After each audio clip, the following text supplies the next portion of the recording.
иә бес балмен саналады. Енді келесі тапсырмамыз, яғни бұнда командалар жәнегідей салық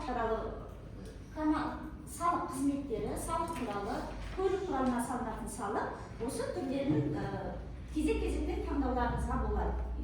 Бұнда да егер салық 100-ді тапсаңыздар 100 балл қосылады, командалар қосып жазып отырамыз. Және егер таппай қалсаңыздар минус алынбайды балл сіздердің. Сондықтан енді бірінші команда сіздерде қызыл түспен, егер тапсаңыз, таппасаңыз, мына жерде қызыл нембегілерін құрап қай неше түрлерді. Екінші команда қызыл түстей, және үшіншісін сіздер сары команда боласыздар. Олай болатын болса, бастайық, бірінші командадан бастайық. Қайсыны таңдайсыздар?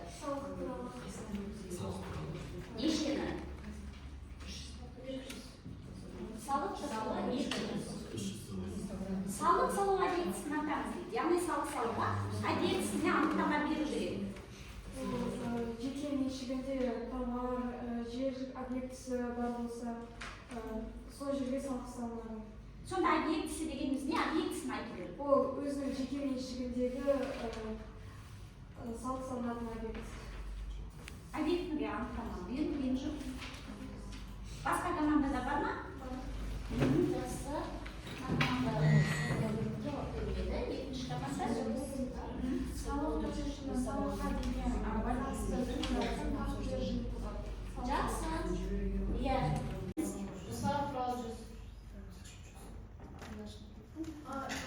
Салық төлеушілері дегеніміз кімдер? Салық төлеушілер дегеніміз. Жоқ, өздері айтады тезірек. Тұра ғой өзің, төлеушілер дегеніміз кім? Бірінші командаға өтеміз. Қайсыны таңдайсыздар? Көлік құралы, салық қызметі бар. Көлік құралдары неше? 4-ке дейін таңдай аламыз, 4 жақтар. Қайсы? 300. Көлік құралына салынатын салықтың кезеңін атаңыз. Кезеңдерін. Бірінші қаңтардан 31 желтоқсанға дейін. Дұрыс. Бірінші қаңтардан 31 желтоқсанға дейін. Бірінші команда дұрыс белгіледі. Қасыңызда белгілеп отырамыз. Мәнсия, кетпейміз. Жоқ, жазып қойдыңыз ғой. 300-ді жазып қойдыңыз. Салық туралы 400. Салық ставкасын атаңыз. Яғни салық ставкасы дегеніміз не? Салық мөлшерлемесі дегеніміз. Негізгі 3 түрі болады. Негізгі 3 түрі болады. Пропорционалды, прогрессивті. Жалпы ол мөлшерлеме дегеніміз не? Салықтың базалық өлшемі. Тағы қосымдарыңыз бар ма? Бар ма? Толық тұрады. Салықтық базаның өлшемділігі салықтың есептеулер шамасы.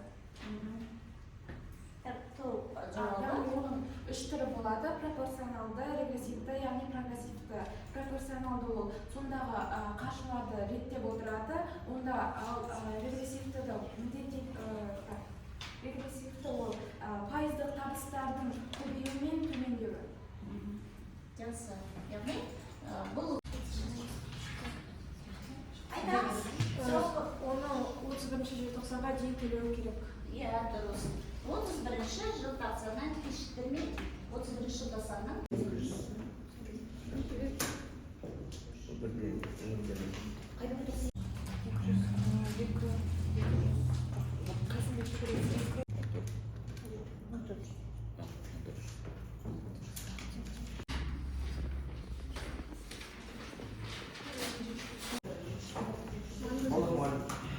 жақсы. Бірінші команда қазір шығаруын.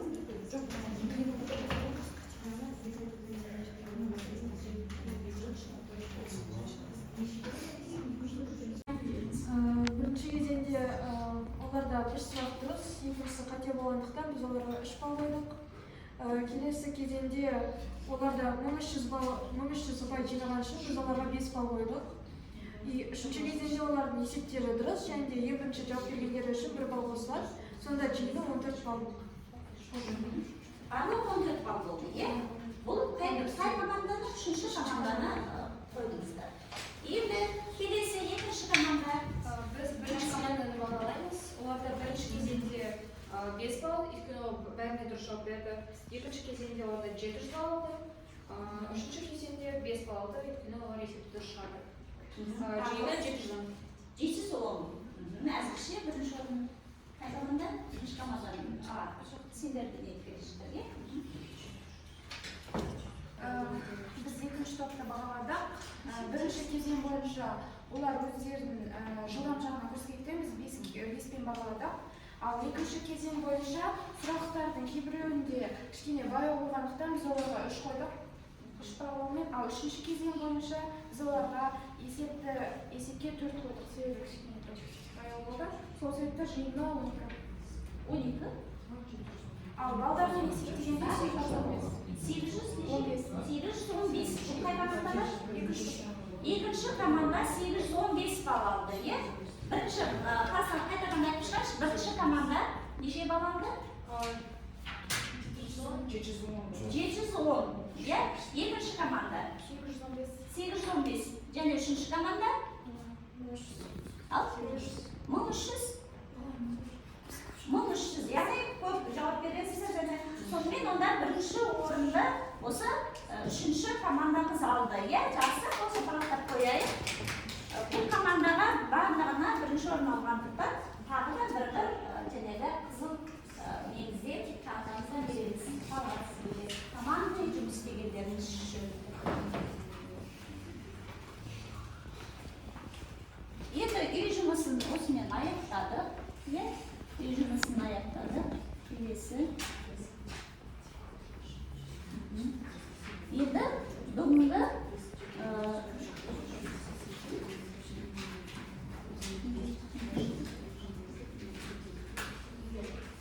үй жұмысынан кейін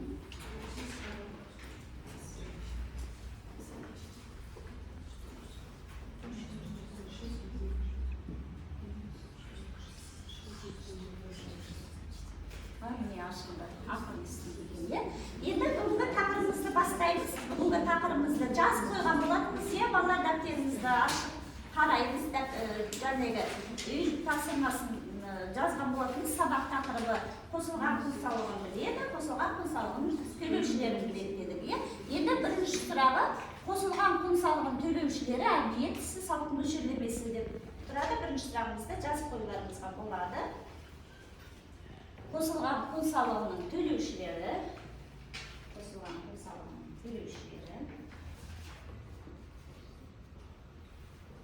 объектісі,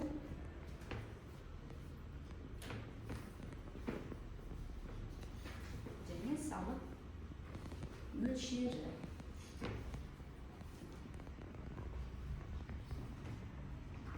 Жаздық, иә? Енді осыны қарастырып алайық, содан кейін қаламдарыңызды қойып, тыңдағаныңызды. Жалпы бұл қосылған құн салығы ежелде бұрыннан қалғандар қосылған құн салығы емес, төлеушілерге салынатын салық деп атайды деген. Өйткені бұл жәнегі тұтынушыларға салынатын салық деп атау керек дейді. Өйткені бұл қосылған құн салығы жәнегі тауарды шығарғаннан кейін оның бағасына қосылып кететін салық мөлшерімен бойынша қосылып кететін сумма екен. Яғни бағасына қосылып кетеді, оны тұтынушылар сатып алады. Сондықтан оны тұтынушылардың салығы деп айту керек, солай атауымыз керек деп түсінген екен. Жалпы енді ұйымдар өзінің өнімін шығару басында бірінші тұтынушыларға не керек, қандай өнім керек, соны жәнегі нарықты зерттеп біліп алады екен. Нарықты зерттеу кезінде жәнегі тұтынушылардың қай түрі, мүмкін тамақ өнімдері, күнделікті көп қолданылады, мүмкін тамақ өнімдері керек, соны нарықтан зерттеп алып, тұтынушылардың сұранысын зерттеп алғаннан кейін сол өнімді өндіріп және олар дара кәсіпкерлер, яғни жеке кәсіпкерлер, заңды тұлғалар, резидент заңды тұлғалар, сонымен қатар бейрезидент заңды тұлғалар, бейрезидент заңды тұлғалар дегеніміз ол кімдер еді? Шетел тұлғасы, бірақ Қазақстанда өзінің ашқан ұйымы бар, иә, сол арқылы ол пайда тауып жұмыс істеп отыр.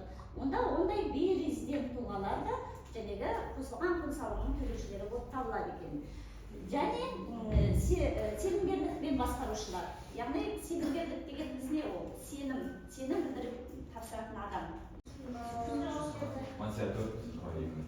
Сенімгерлікпен басқару және импортталған тұлғалар. Есепке тұру туралы өтініш беру қажет, әйтпесе айыппұл салынады. Мысалы, 1 қаңтардың 30 тамыз аралығында жеке кәсіпкер айналымы 20 мың айлық есептік көрсеткіштен асып тұрса, онда 10 қыркүйекке дейін салық органына өтініш беру керек. Ақша айналымын жасыру мүмкін емес, өйткені салық органдары айналымы шетке жақындап келген компанияларды жіті қадағалап отырады. Егер кәсіпкердің өзі есепке тұрмаса, онда салық органдары оған хабарлама жібереді. Оны алған кәсіпкер 30 күн ішінде тіркелуі керек, әйтпесе салық органдары банк шоттары бойынша операцияларды тоқтатады. Кәсіпкер қосылған құн салығы бойынша тіркеуге тұруды кешіктірсе, онда оған 50 айлық есептік көрсеткіш салынады, яғни қазіргі таңда 184.600 теңге. Оған қоса тіркеу мерзімін кешіктірген кездер үшін айналымның 15% көлемінде айыппұлдар салынатын болады. Яғни жалтару мүмкін емес екен, өйткені төлемдерінің түрі салық комитетіне түсіп отырады. Шектік деңгейге жетіп қалған уақытта салық комитеті ескертуін жібереді екен.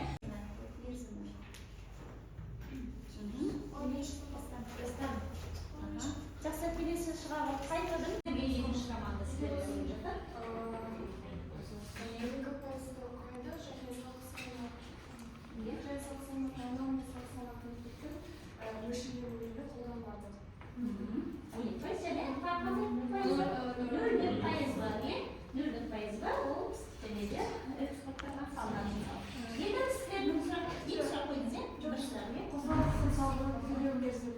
Төлеу мерзімін айтаңыздар, кім айтады? Жоқ, сіздерге сіздің команда айтады. 25 күннен кешіктірілмей төлеу керек. Екінші айдың 25 күнге кешіктірілмей. Жақсы, екінші команда екі сұрақтарыңызды қойып жеткіздер. Бірінші командаға салық төлеушілер болып болады.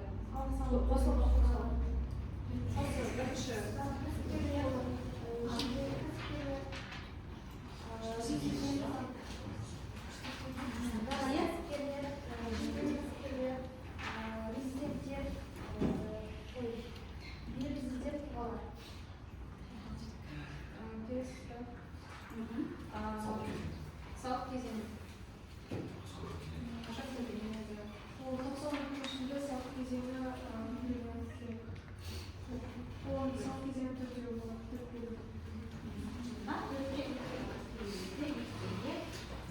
Сұрақтарыңыз бар ма? Сұрағымыз жоқ сізге. Одан болатын болса, қазір біз сіздермен уақытымыз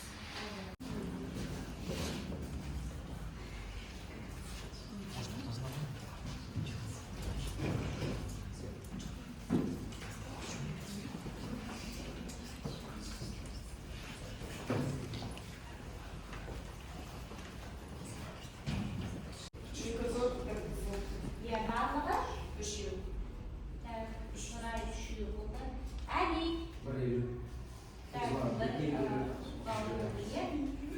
Одан кейін Дильназ Кореева 3 үй.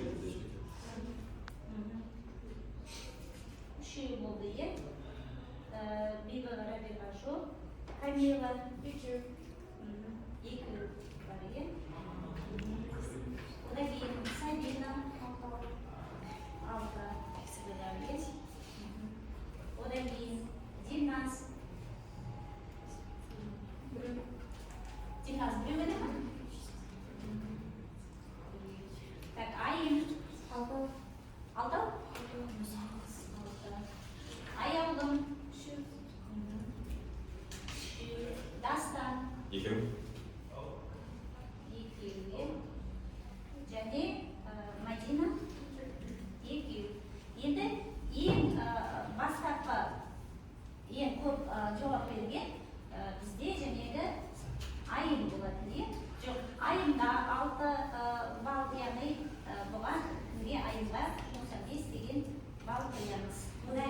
алты жүз екі сәби мәніне